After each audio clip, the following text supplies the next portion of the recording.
Definitely, merong boss to si Torre. May mataas na nasasandalan yan. Yung ganyang kalaking galawan, bubuhos ka ng pera dyan. At nakasandal ka sa pader dyan. Pag lumayas yan dito at tinanggap niya yung hamon ni Atty. Torre, pag lumayas dito, yari yan si Torre. Sasabunin yun ng ibabaw niya. Hibang siya talaga. Again, pumitik na naman siya doon. Kasi eto si Pastor, kayang bumili ng 2 helicopters and private jet. No? So, ibig sabihin niya, may kakayanan din gumawa ng tunnel. Di ba? So, medyo may kahibangan to si Torre.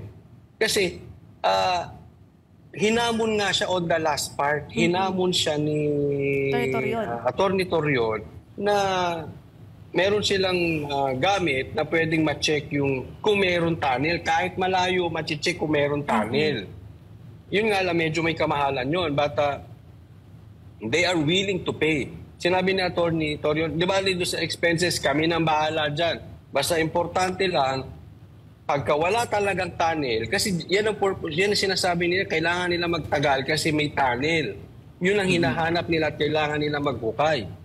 So, dyan umikot na yun. Ngayon, papatunayan namin sa'yo, sabi ni Atty. Torreon, walang tunnel. Arkila tayo, meron tayong gamit, gastusan namin. Basta, pipirma ka. Kasi nga, wala nang tiwala si Atty. Torreon kay Torre, including me, including every one of us. Siguro, lahat ng Pilipino or most Filipinos, wala nang tiwala kay Torre kasi sinabi niya na walang hukay, tapos may hukay, tapos tinakpan, tapos sabi niya, patunayan. Nung pinatunayan, itinatanggi niya na sinabi niya. Ganun po kasinungaling si Torre.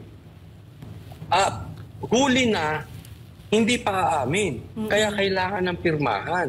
Hinamon siya. Naduwag.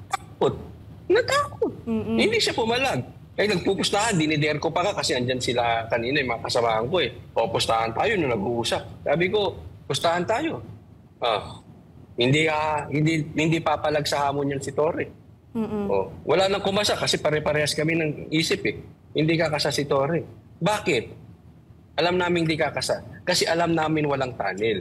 At alam namin, delaying tactics lang ito ni Torre para magtagal dito.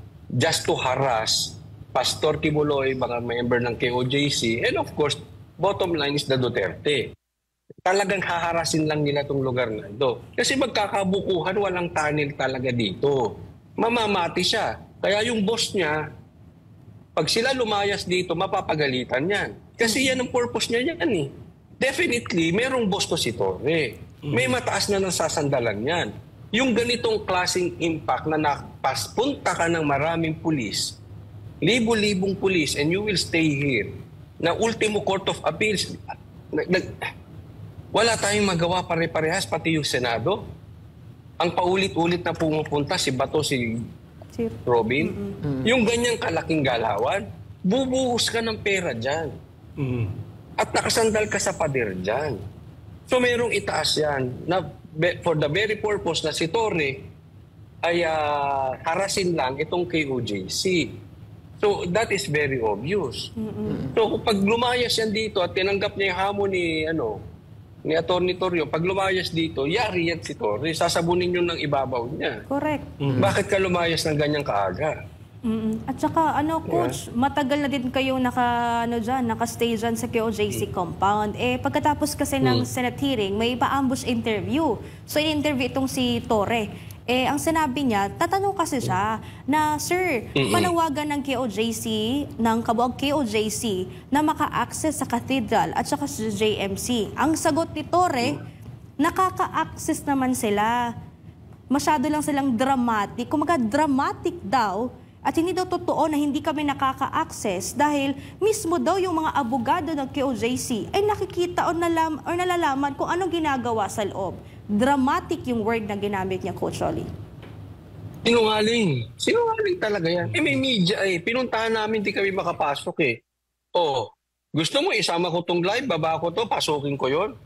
Masasaktan ako dyan. Di ba? Pero pwede nating patunayan dyan just to prove Torre na sinungaling yan.